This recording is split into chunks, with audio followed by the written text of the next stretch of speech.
Congress party के हमारे प्यारे कार्यकर्ता भाइयों और बहनों, आप सबका यहाँ बहुत बहुत स्वागत, नमस्कार।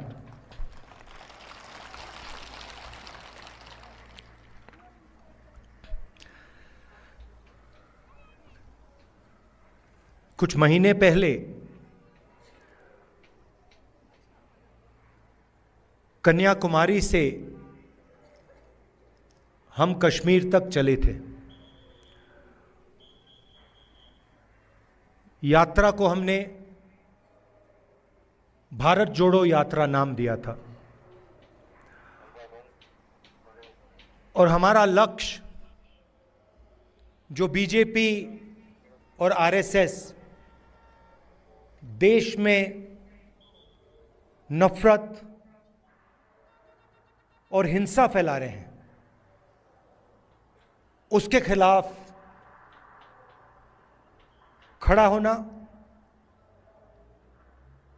देश में भाईचारा, मोहब्बत फैलाने की हमने कोशिश की। यात्रा का मैसेज था, बहुत अच्छा नारा जो यात्रा में से निकला था, नफरत के बाजार में हम मोहब्बत की दुकान खोलने निकले हैं। और यही आपकी सोच है। पिछले दिनों में अपनी आंखों से मुझे यह देखने को मिला। यात्रा श्रीनगर में नहीं रुकनी थी,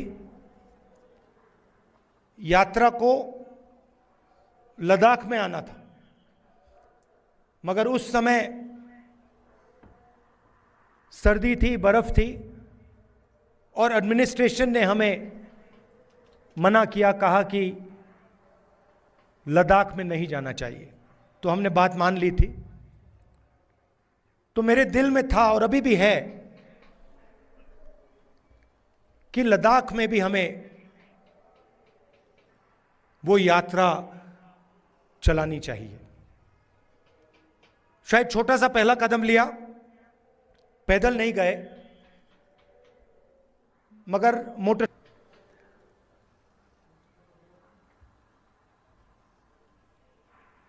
और लद्दाख के कोने कोने में मैं गया, लोगों से बात की, गरीब लोगों से, माताओं बहनों से, युवाओं से, और जो आपके दिल में है उसको समझने की कोशिश की। दूसरे नेता हैं, वो अपनी मन की बात करते हैं। मैंने सोचा मैं आपकी मन की बात सुनूं।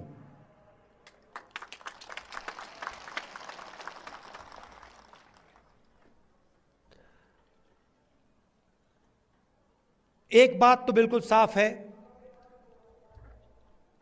कि जो गांधी जी की विचारधारा है, कांग्रेस पार्टी की विचारधारा है, वो लद्दाख के खून में और डीएनए में है। और मैं सिर्फ नहीं बोल रहा हूं आपको, ये मत समझिए कि मैं आपको भाषण में बात बोल रहा हूं।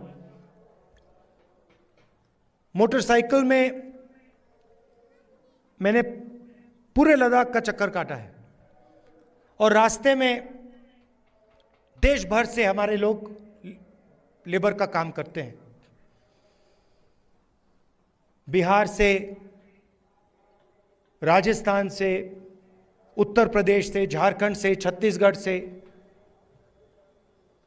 अलग अलग स्टेट से यहां लोग सड़क बनाने, लेबर का काम करते हैं। और मैंने जानबूझ के इनसे सवाल पूछा। मैंने इनसे पूछा, देखिए आप यहां सर्दी में काम कर रहे हो, यूपी से आए हो, बिहार से आए हो, वहाँ पे इतनी सर्दी नहीं पड़ती, यहाँ पे -10-20 हो जाता है। आपको लद्दाख के लोग कैसे लगते हैं? क्या आपको लगता है कि यहां आप अकेले काम कर रहे हो, या लद्दाख के लोग आपकी मदद करते हैं, आपको प्यार दिखाते हैं? मैंने उनसे पूछा, और एक से नहीं, अनेक लेबरर्स से मैंने पूछा, और सारे के सारे लेबरर्स ने मुझे बताया कि हम अपने घर से हजारों किलोमीटर दूर हैं, हमारा परिवार यूपी में है, बिहार में है, मगर लद्दाख में हमें ऐसा लगता है कि हमारा दूसरा घर है।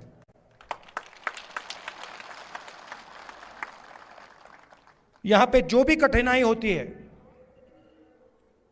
पत्थर गिर जाते हैं, चोट लग जाती है, सर्दी होती है, भूख लग जाती है, लद्दाख के लोग हमारी मदद करते हैं, और जब भी हम उनके पास मदद के लिए जाते हैं, वो एकदम हमारी मदद करते हैं। तो ये आपके डीएनए में है।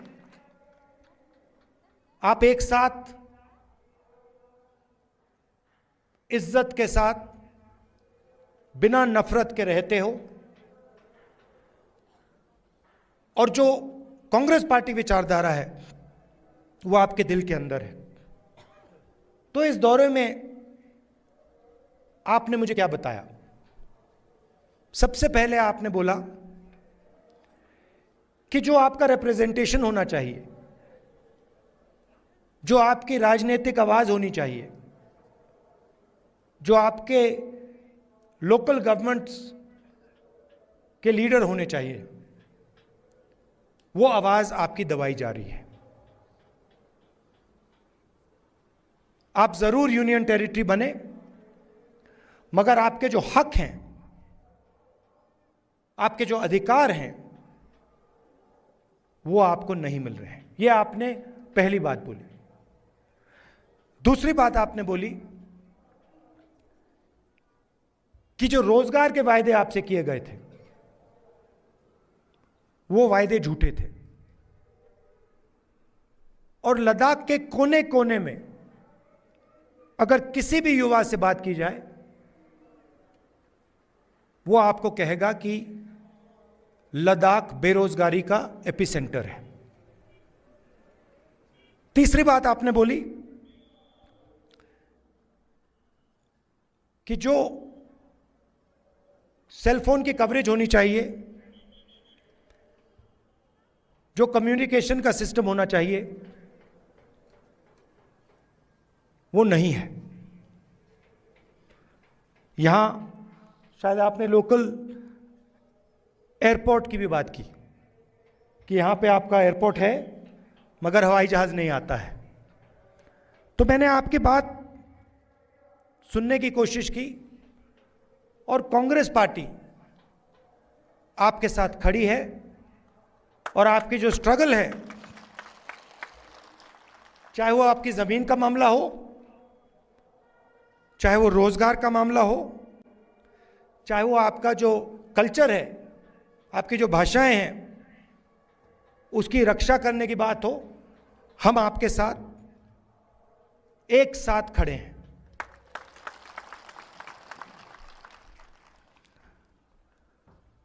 यहां पे सब लोग जानते हैं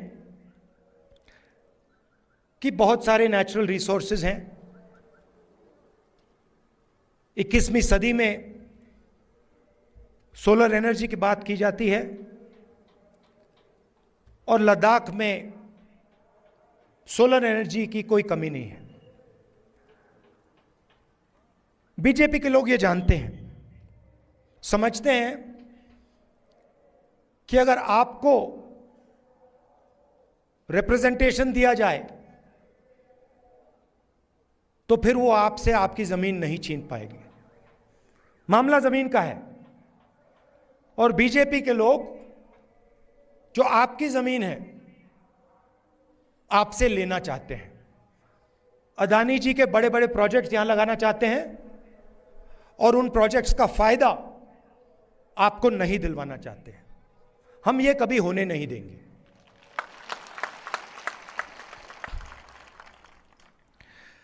कांग्रेस पार्टी ने जो लेह की एपेक्स बॉडी है और कारगिल डेमोक्रेटिक अलायंस जो है और इनकी जो डिमांड्स हैं उनका हमने पूरा समर्थन किया है।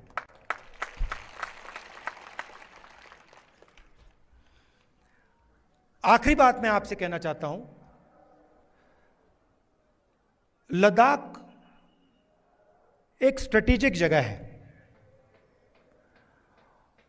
और यहां आने पर, खासतौर से जब मैं पैंगोंग लेक में था, तो एक बात बिल्कुल साफ है कि चाइना ने हिंदुस्तान की जमीन ली है। हजारों किलोमीटर जमीन हिंदुस्तान की चाइना ने हमसे छीनी है। और दुख की बात है कि हिंदुस्तान के प्रधानमंत्री ने ऑपोजिशन की मीटिंग में कहा कि हिंदुस्तान का 1 इंच किसी ने नहीं लिया है। यह सरासर झूठ है। लद्दाख का हर व्यक्ति इस बात को जानता है कि लद्दाख की जमीन चाइना ने हिंदुस्तान से ली है और प्रधानमंत्री जी सच नहीं बोल रहे हैं। और आपका जो रोल रहा है,